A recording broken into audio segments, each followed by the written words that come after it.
Throughout the ages, there have been great empires and civilizations that have risen up, their creators ruling nations, regions and continents for hundreds, even thousands of years.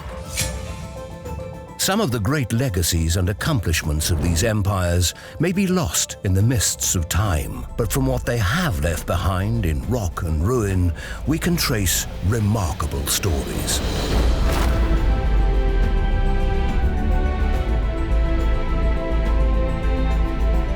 In this episode of Empire Builders, we explore the remarkable history of one of the world's most unique and diverse ancient cultures, Japan. One thing that really stands out about its history is that it was not colonized, and therefore they keep doing things in the way that they always have. I work on Japan. I still love the place. I love going there. I feel very privileged to know it. I think Japan has found solutions to certain kinds of common human predicament earlier and cleverer than many other places.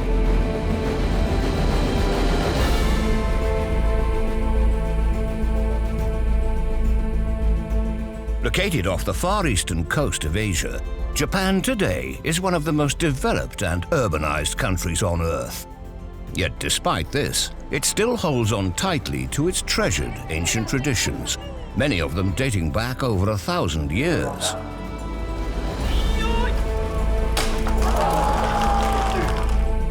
In this program, we'll be exploring the highlights of the past 1,500 years of Japanese history, through the stories of 10 of the country's most extraordinary architectural creations.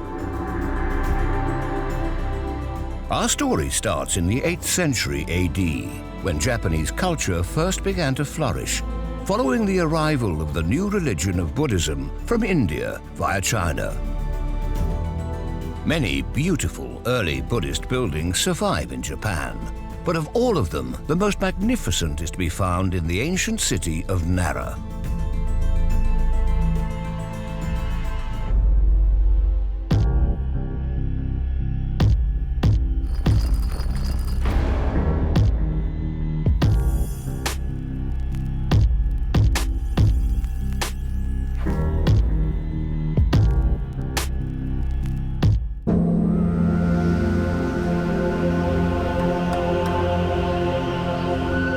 Located at the heart of Nara, Japan's ancient capital, the temple of Todai-ji, dating back to the middle of the 8th century AD, is undoubtedly one of Japan's greatest cultural treasures. Todai-ji is one of the world's great buildings. If one imagines a kind of pre-industrial society with largely one-story, two-story construction, and then this vast thing towering out of the Nara plain, it's enormous. It's still today awe-inspiring as one approaches it. In particular, the famous temple's Great Hall is built on a truly extraordinary scale. 190 feet long, 160 feet wide, and 150 feet high. More than 1,250 years after it was built, it is still today the world's largest single-roofed wooden building. And yet, remarkably, it was originally much bigger. After twice being destroyed by fire and rebuilt, the Great Hall, as we see it today, is 30% smaller than its original size. The design of the Great Hall and the overall layout of the entire temple of Todai-ji is strikingly symmetrical, in accordance with ancient Chinese architectural principles. Symmetry, it was believed, reflected the ordered nature of the cosmos and helped focus approaching worshippers' attention on the Buddha enshrined inside the Great Hall at the very center of the temple complex.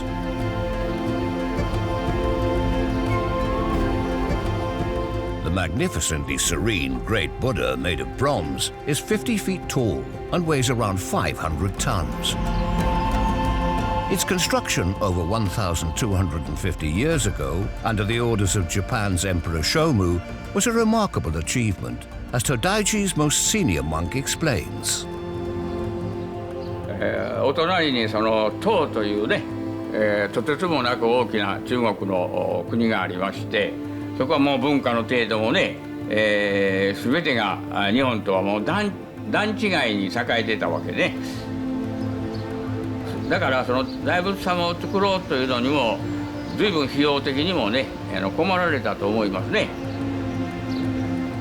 今から1300年ほど昔にねどうしてあのような大きなものができたのかと。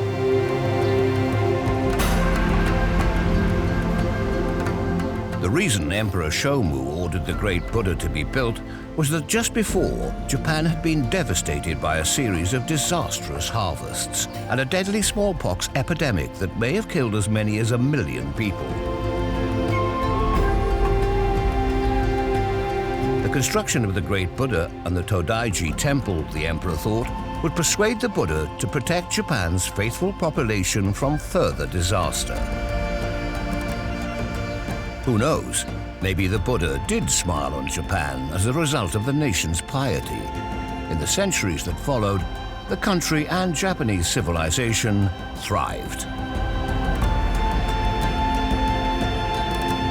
Buddhism, of course, isn't the only religious faith that has helped shape Japanese culture.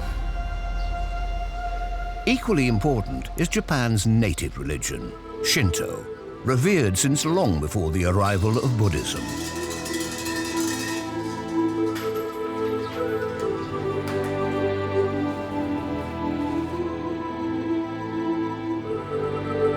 In contrast to Buddhism, Shinto belief revolves around a multitude of invisible, godlike spiritual beings and powers, known as kami, which are thought to inhabit the natural world and to influence human life. Shinto and Buddhism are by no means mutually exclusive beliefs, however, and from the earliest times until today, Japanese people have generally believed not just in one or the other, but in both. There's nowhere better to see the cultural influence of both Shinto and Buddhism than Japan's most historic city of all, Kyoto. Capital of Japan for over 1,000 years, from 794 AD until modern times, Kyoto is graced by countless historic Buddhist temples and Shinto shrines. One of Kyoto's loveliest Shinto shrines, Fushimi Inari Taisha, for example, is dedicated to the god of rice, who, properly venerated, can ensure that most crucial of things in Japan, a good rice harvest. Kyoto's grandest Shinto shrine, however, venerates something traditionally considered even more important to the well-being of the nation, the Japanese imperial family.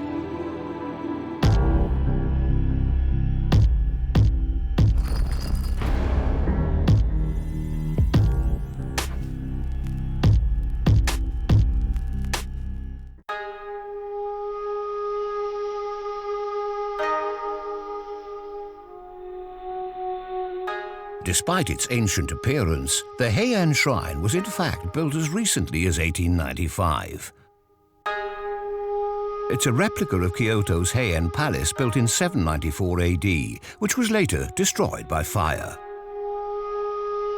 Curiously, the shrine is dedicated to just the first and the last of the more than 50 emperors who have ruled from Kyoto, the first back in the 8th century and the last in the 19th century.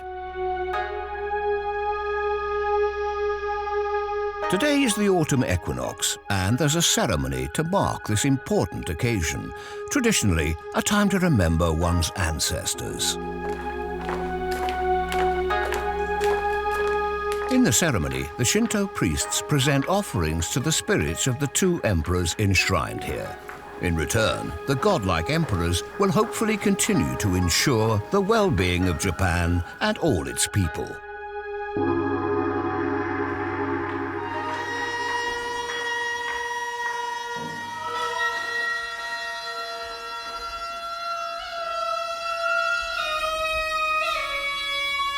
Shinto ceremonies like this have hardly changed since the days when the original Heian Palace was first built. The music and the priest's clothing both date back over 1,000 years. Originally, the type of clothes worn by Shinto priests today would have been worn by all the aristocratic male courtiers at the Heian Palace.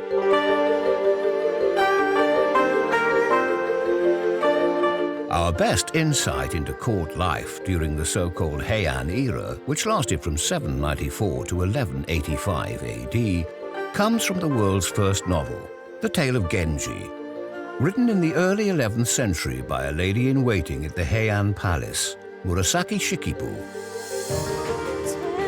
The Tale of Genji is one of the world's great books. We should all have read The Tale of Genji. We haven't, it's very long. Many of us have only read the first 10 chapters, even people who work on Japan. It shows us a society of much luxury, exquisite textiles, extraordinary cultural accomplishment, the ability to craft a poem at the drop of a hat. The sophisticated life lived by court aristocrats and the glories of the Heian era in general are certainly reflected by the lovely buildings of the Heian Shrine. But of course, the reconstructed palace isn't original, dating only to 1895.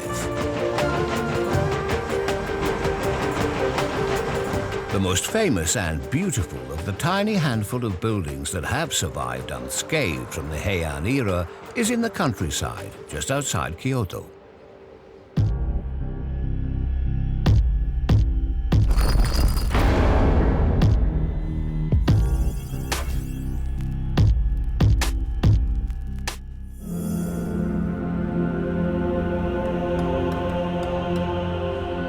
The Phoenix Hall, a UNESCO World Heritage Site, is the only remaining original building of the Buddhist Byodo-in Temple, the rest of which burnt down in a civil war in 1336. The Phoenix Hall was built in 1053 by Yorimichi Fujiwara, the chief advisor to the emperor in Kyoto, as a private temple for his villa in the countryside. Like many other prominent Japanese during the Heian period, Fujiwara was a follower of the Pure Land sect of Buddhism, which promised salvation in the Pure Land or paradise, not through good works or enlightened meditation, but simply through faith in the Amida Buddha. But what people used to do, and we know this from the written records, they would tie a string to the Amida image inside the hall, and the string would be across the pond, and they would sit across the pond holding it, imagining that at their death they would be whisked away, literally, by this image to the Pure Land. Although officially called the Amida Hall, the building housing the Buddha has for centuries been nicknamed the Phoenix Hall. One reason is the pair of phoenix statuettes that decorate the roof. In addition, a bird's-eye view of the building is popularly believed to show that the entire structure is shaped like a phoenix, with the central hall as its body, its two wings stretched out on either side, and its tail at the back.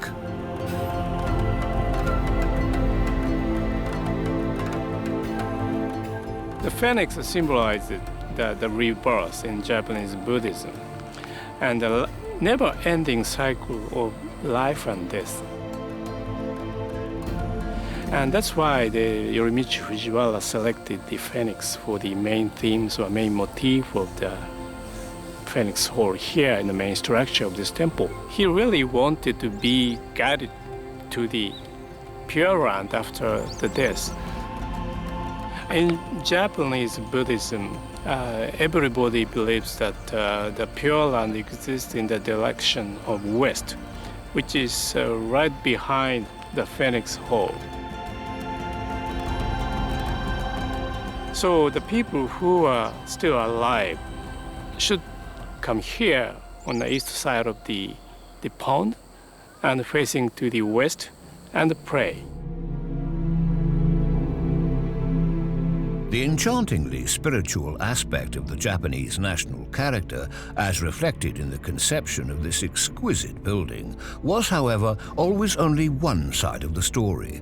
Most often, Japan's destiny was determined not by peaceful religious ideas, but by brutal warfare.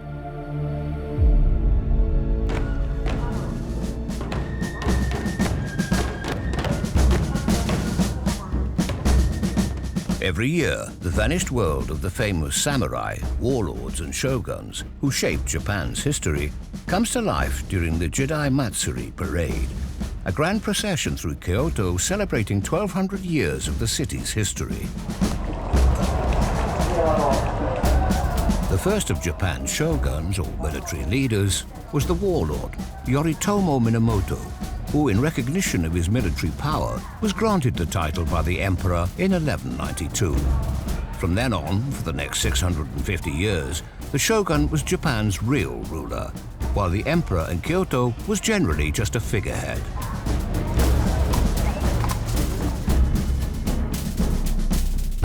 The first shogun's ancestral home was Kamakura, near modern-day Tokyo, and after 1192, although Kyoto remained the official capital as the home of the emperor, Kamakura became Japan's true center of power.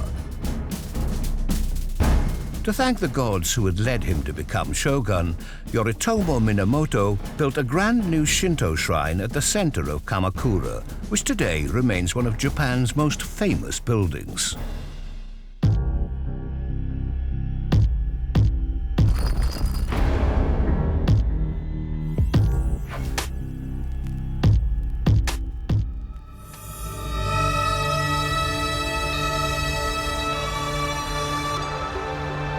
Grandly located at the end of a mile-long processional avenue, the Suragaoka Hachimangu Shrine was dedicated in 1192 by Japan's first shogun to the part Shinto, part Buddhist god of war, Hachiman, who over the next centuries became the patron god of all Japan's samurai. 800 years ago, archery on horseback was one of the most important of all the martial arts and skills required by a successful samurai. And since then until today, ancient archery performances, known as Yabusame, have taken place annually in the shrine grounds.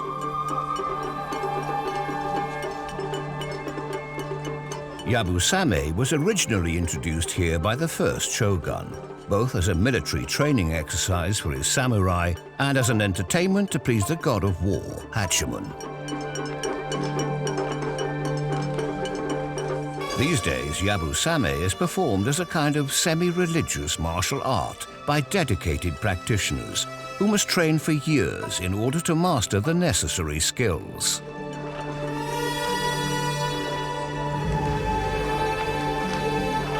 Before the start of the performance, all the archers are solemnly blessed by Shinto priests and have their bows and arrows ritually purified for the occasion.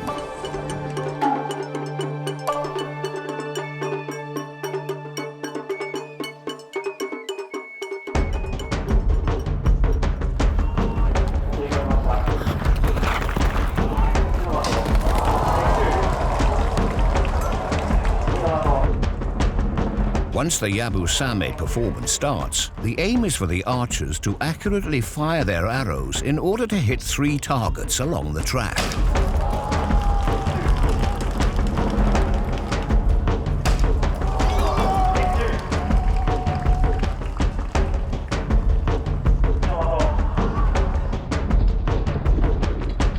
The height of the targets is designed to replicate the ideal spot to aim at when firing at a samurai enemy also on horseback.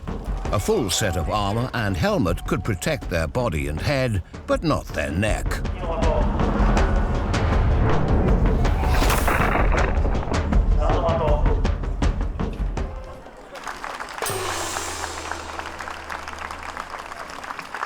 Hitting even one of the targets while galloping past on horseback is very difficult, while to hit all 3 targets is the mark of a supreme expert.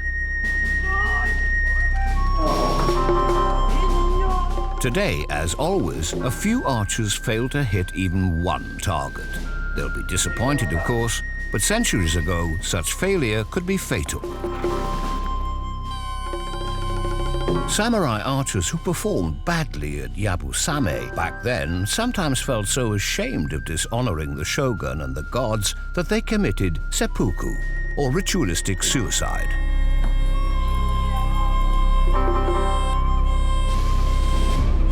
After the fall of the Kamakura shogunate in 1333, practicing the skills of warfare became even more vital for Japan's samurai, since from the mid-15th century, Japan was convulsed by almost non-stop civil war for nearly 150 years. By the end of the 16th century, a handful of warlords commanding huge armies had the chance to unify Japan. The man who would come out on top was the famously ruthless Ieyasu Tokugawa. In a world at war, you have to be ruthless to survive.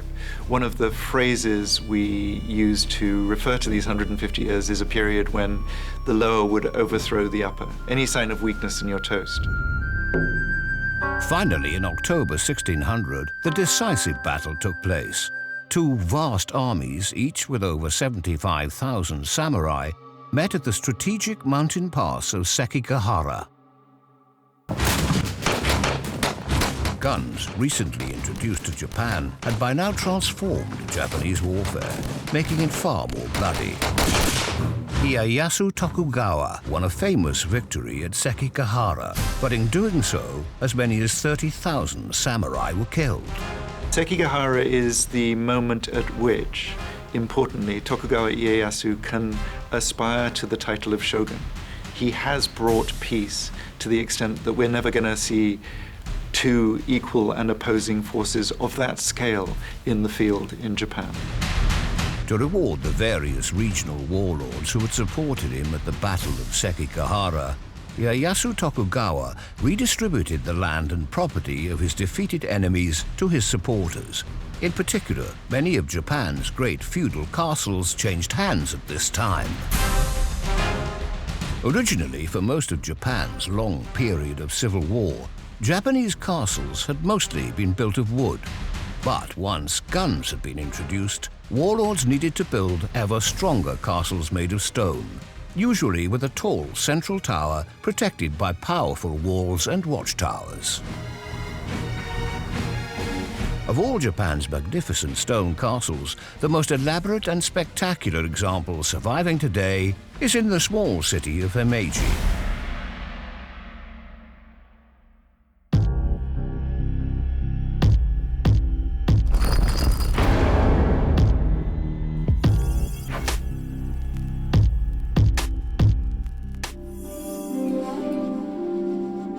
As we see it today, Himeji Castle was mostly built in the decade after the Battle of Sekigahara in 1600. Ieyasu Tokugawa's son-in-law, who was given it in reward for his help at the battle, completely rebuilt it, massively strengthening and expanding it so it became Japan's biggest castle. この城のがほとんど完成形に近いような素晴らしいモデルでありました。そしてそのお城を三重の堀が守っていました。そして中心部にはお殿様の住居やあと倉庫、武器庫などが置かれていて、そしてその外側には侍たちが約2000人暮らしていたと言われます。そして全ての堀には巨大な門がつけられていて、敵がなかなか入ってこれないような仕組みになっていました。そしてこの門で立ち止まった敵は両方の隙間にある穴から鉄砲を追いかけられて全滅してしまうという。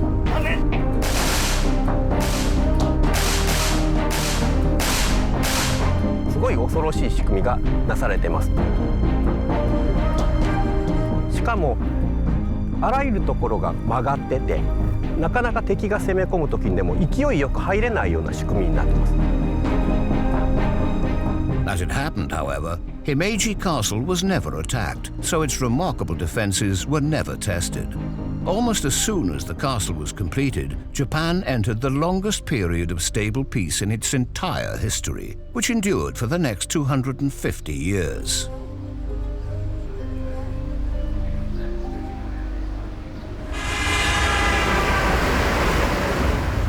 The final act of war came in 1615, when Ieyasu Tokugawa sent a vast army of 150,000 men to what is today Japan's second largest city, Osaka, the stronghold of the last remaining warlord who resisted his ruler's shogun.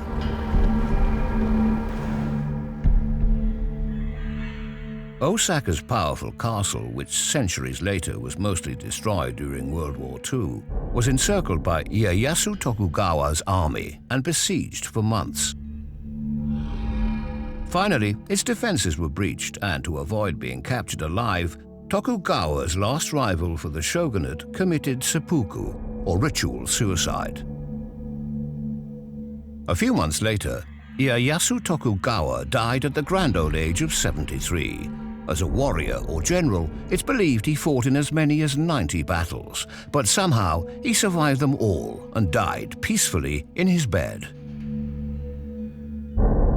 Located in the mountains north of Tokyo, the tomb of the man who, even after his death, would continue to exert a huge influence over Japan for the next 250 years, has ever since been revered as one of the country's most important shrines.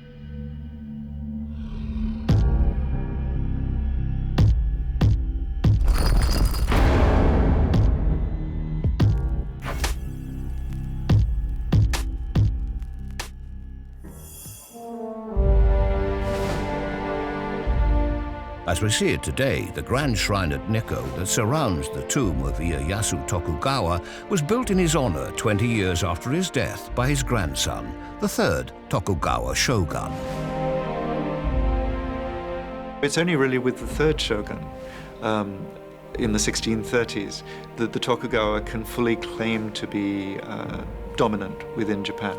And they do this in large part by deifying the first shogun. At this point, Tokugawa Ieyasu becomes a god.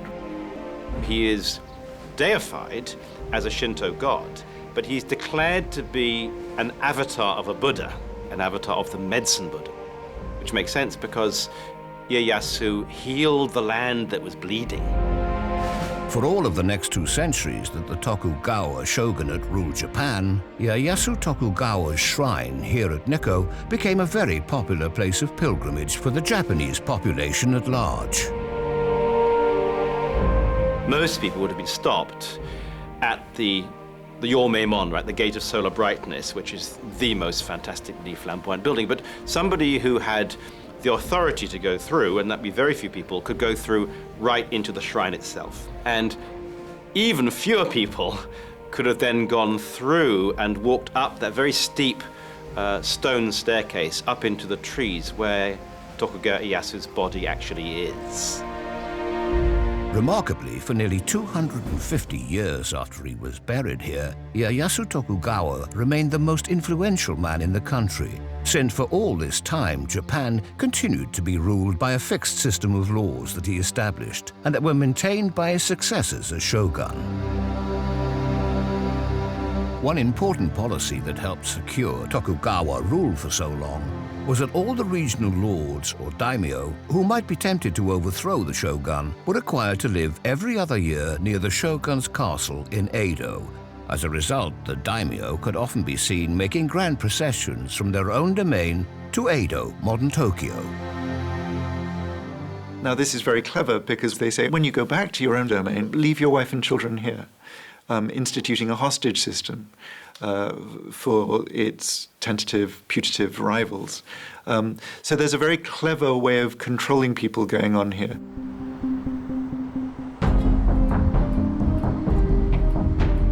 Another important law prohibited Christianity, which along with guns had arrived in Japan with European traders, and which was seen to threaten Japan's social order and thus the survival of the regime.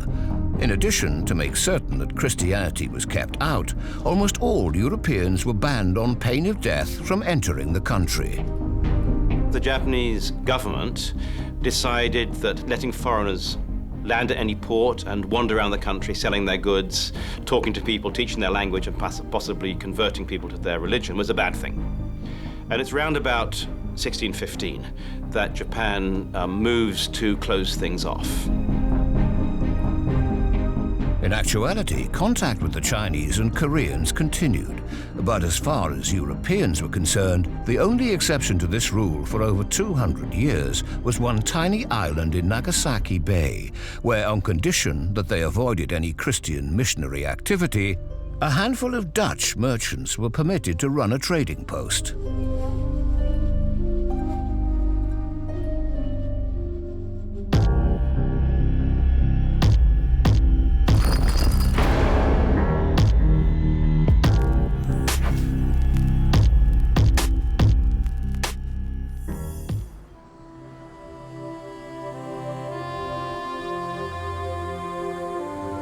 Nagasaki today is a major industrial center and port. Due to the port's massive expansion over the past century or so, the original Dejima island offshore has been swallowed up by redevelopment and land reclamation and is now incorporated within the city itself. Over recent decades, however, all the modern buildings that have been constructed on Dejima have been demolished and have now been replaced by meticulously accurate reproductions of the original Dutch buildings that once stood on Dejima.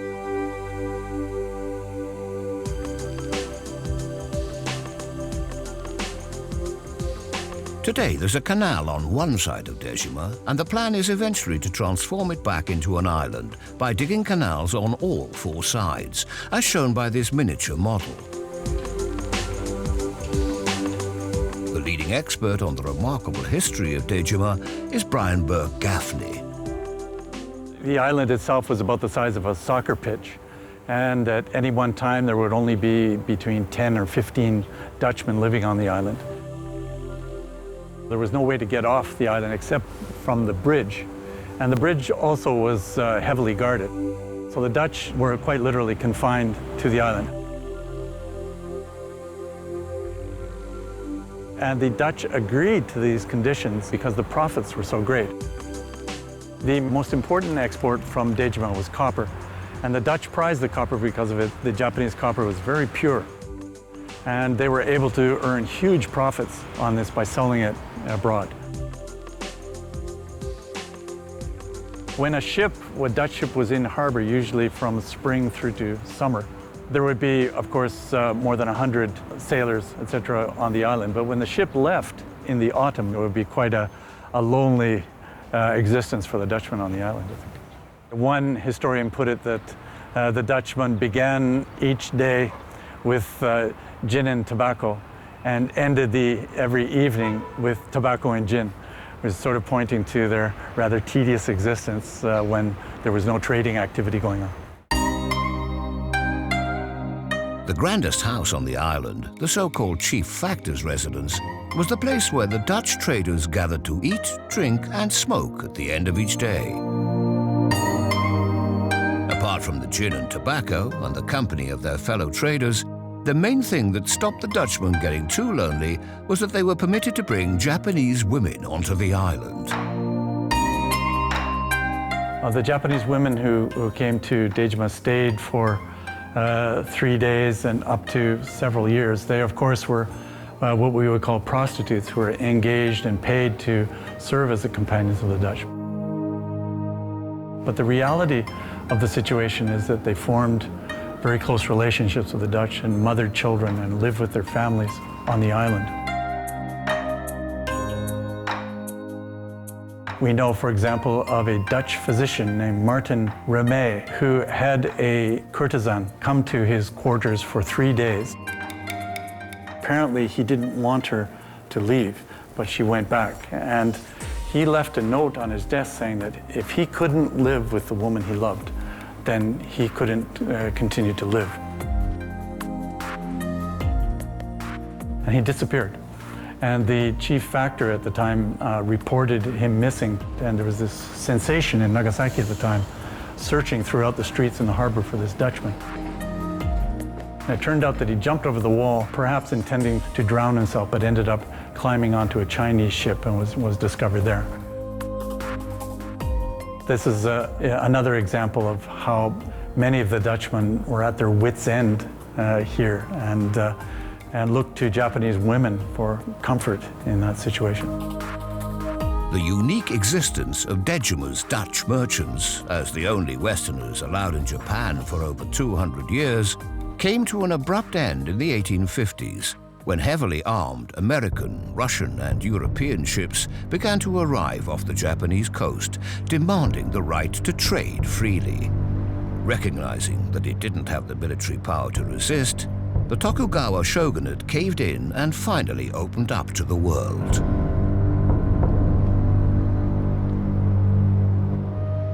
Nagasaki, in particular, was soon home to a large international settlement on the mainland, housing many foreign traders and businessmen.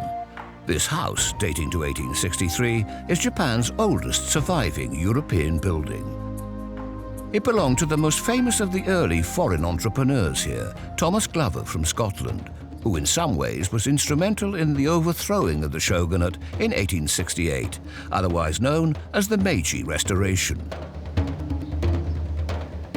In 1863, he secretly arranged for a group of young reformists to travel to London as Japan's first ever foreign students.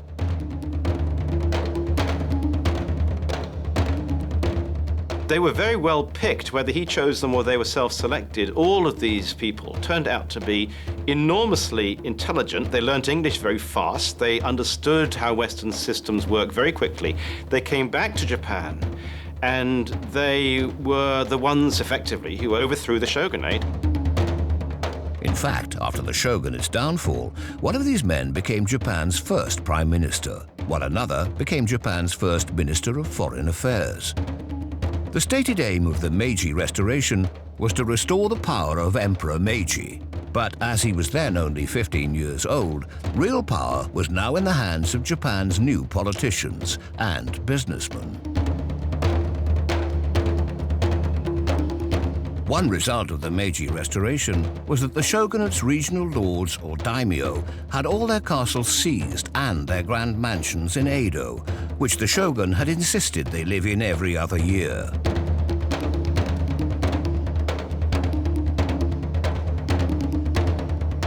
Today, the area of Tokyo where the daimyo once lived is where Japan's modern journey to becoming a 21st century economic superpower originally began.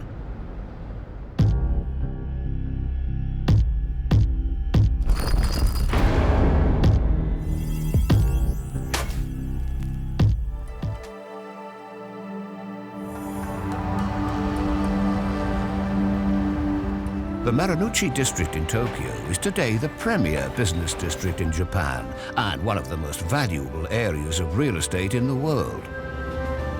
Just 150 years ago, however, it looked extremely different, as Tokyo historian Mark Hobold explains. Marunouchi, which means inside the inner moat and outer moat of Edo Castle, was characterized by a single street called Daimyo Alley, because of the high concentration of very high-ranking daimyo, very close to the Tokugawa shoguns. So this area behind us would have been palaces, as far as the eye could see. To sweep away the past, however, the new Meiji government demolished all the daimyo palaces and sold off the land to developers so that it could be turned into Japan's first modern business district. So after the daimyo residences came down, the first office building to go up in the Marunouchi district was the Mitsubishi headquarters, which is right here behind me. So this was a modern Western brick three-story construction, which may not seem like much to us today. However, to a Japanese person of the 1890s, this would have been mind-blowing. Up to this time, mostly what they had seen were two-story wooden constructions. So this was something very exotic. As well as being the Mitsubishi Corporation's overall headquarters, the building also housed the Grand Central branch of the Mitsubishi Bank. So here we are at the headquarters of the Mitsubishi Bank. And this building would have been very impressive to a person from the early Meiji period who'd never seen ceilings this high, a building this open and impressive. You can even see here Western-style bank-telling windows. Things that we take for granted today that all would have been novel in Meiji period Japan. This was the sign of new money, new power. It wasn't the feudal lords who were in control anymore. Now it was finance and industry. It wasn't long, however, before Japan's remarkable economic and industrial revolution during this period had military consequences. Rapidly becoming the world's first non-Western military power, Japan defeated Russia in 1905, annexed Korea in 1910, and then, growing ever more nationalistic, launched a brutal invasion of China in 1937. Finally, hoping to capture a vast East Asian empire, Japan attacked Pearl Harbor in 1941. After Pearl Harbor, the Japanese launched attacks throughout the Pacific and Southeast Asia. Within 6 months, Guam, Hong Kong, the Philippines, the Dutch East Indies, Malaya, Singapore, French Indochina, Thailand, and Burma had all been captured in a ruthlessly successful military campaign. But Japan's World War II conquests were relatively short-lived. Within 2 to 3 years, at the cost of millions of lives, the tables were turned due to the overwhelming military strength of the United States, whom the Japanese had been foolish enough to attack.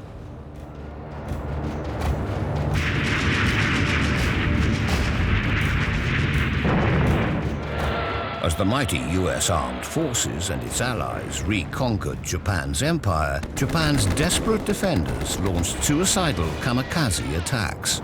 On every island en route to Japan, Japanese soldiers fought to the death, and it became clear that an invasion of Japan itself would cost an unthinkable number of American lives.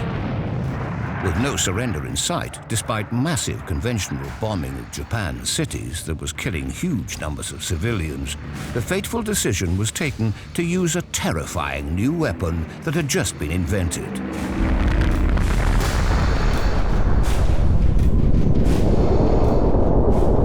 The atomic bomb dropped on Hiroshima on August 6, 1945, obliterated 4 square miles of the city within an instant.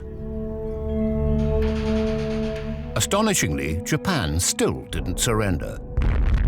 So 3 days later, a second atomic bomb was dropped on Nagasaki. Finally, realizing that further resistance was futile, Japan surrendered a few days later. On all sides, millions of lives had been tragically lost during the war in the Pacific, but at last, it was finally over. The devastating effects of the war in Japan are most poignantly commemorated today by the preserved city center of Hiroshima.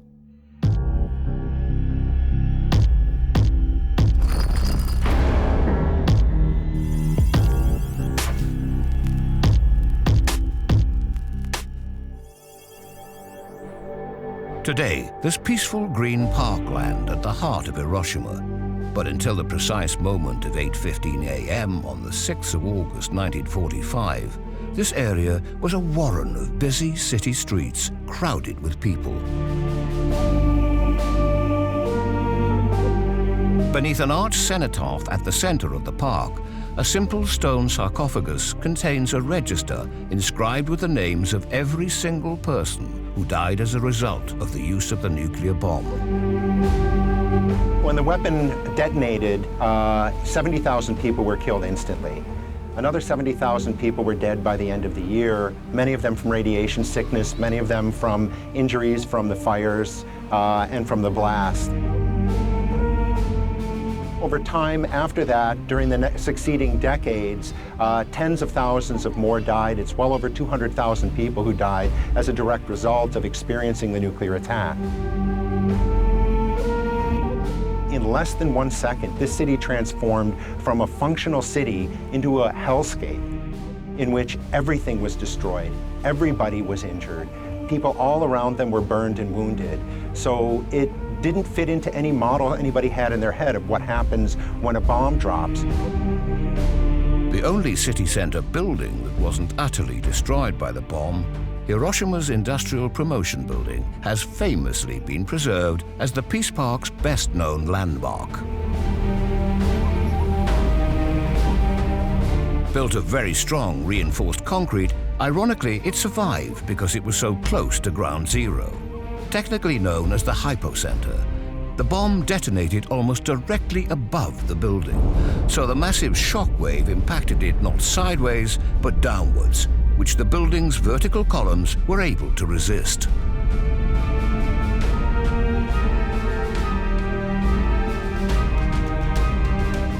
Today, at the Hiroshima Peace Memorial Museum, some of those lucky enough to survive the bombing, like Keiko Ogura, regularly give lectures about their experiences, in the hope that those listening will help spread the message that nuclear weapons should never be used again. I was 8 years old at that time. I was living 1.5 miles away from the hypocenter. Because of the bomb, and I couldn't see anything, just turned white, and as if my eyes were covered by white cloth or so. At the same time, I felt blast, very strong wind attacked me, and I was hit on the ground, and I became unconscious. And when I opened my eyes, everywhere was just dark. Many wounded people rushed to my area, and the skin was peeling off and hanging down. But actually, people who didn't have any scars nor burned, all of a sudden, they started to die. We wondered why they were dying. Nobody could answer us. Apart from the nuclear destruction of Hiroshima and Nagasaki, almost all of Japan's major cities lay in ruins in 1945 as a result of devastating conventional bombing. Given the country's crushing defeat, it's remarkable how rapidly Japan was reconstructed in the following decades. Rising out of the ashes of war, it soon became one of the world's most successful and technologically advanced industrial economies.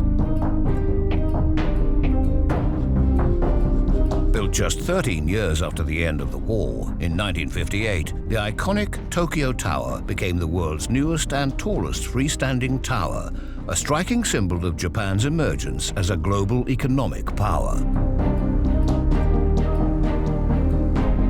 In recent decades, of course, Japan has continued to modernize at an astonishing rate and is now the world's third largest economy. Today, although the Tokyo Tower has long since been surpassed in height by many other towers around the world, Tokyo is now home to a new symbol of Japan's towering ambition.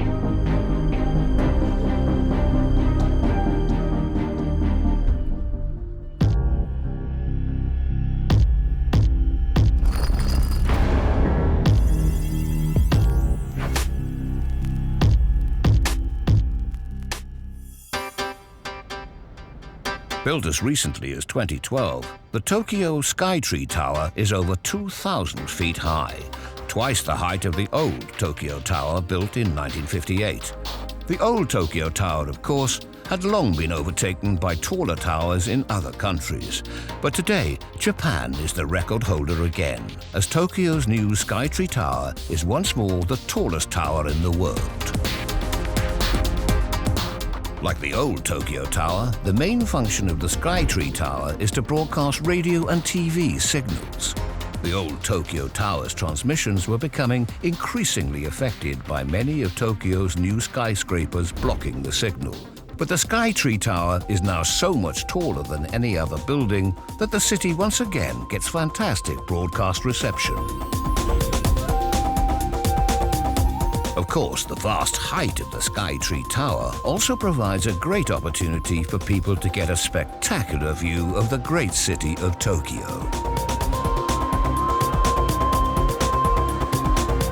You do get a fabulous view from this height, but even so, only a fraction of the city is visible. Not surprisingly, since the Greater Tokyo metropolitan area is said to be the largest in the world, with a population of nearly 40 million people. Right at the center of the city in Marunouchi, Tokyo Station is not only one of the world's busiest railway stations, it's also a striking symbol of the remarkable changes that have transformed Japan over the past 150 years. Built at the end of the Meiji era on the site of the demolished warlords' palaces that had dominated the area for centuries since the 1600s, the station was itself then substantially destroyed in 1945 during World War II bombing raids, only to rise again, of course, like Japan itself during the country's astonishing economic boom that followed the war. Japan's aggressively nationalistic empire building in the first half of the 20th century may have been a deplorably deluded and bloody failure that left the nation and the whole region in ruins. Yet, incredibly, once Japan so successfully embraced peace, as early as the late 1960s, it had the world's second largest economy. Of course, only time will tell what the future holds in store for Japan. One thing's for sure, though. Japan's unique culture and treasured ancient traditions will surely be held onto as strongly as ever. We tend to counterpose the past in Japan to the present. We see the past as very traditional and the present as almost futuristic. In Japan itself, I don't think these two things are so contradictory. There's an expression they have, embrace the new while respecting the old. Japan's future is uncertain, of course, but in getting there, it will undoubtedly benefit from the remarkably rich history of its past.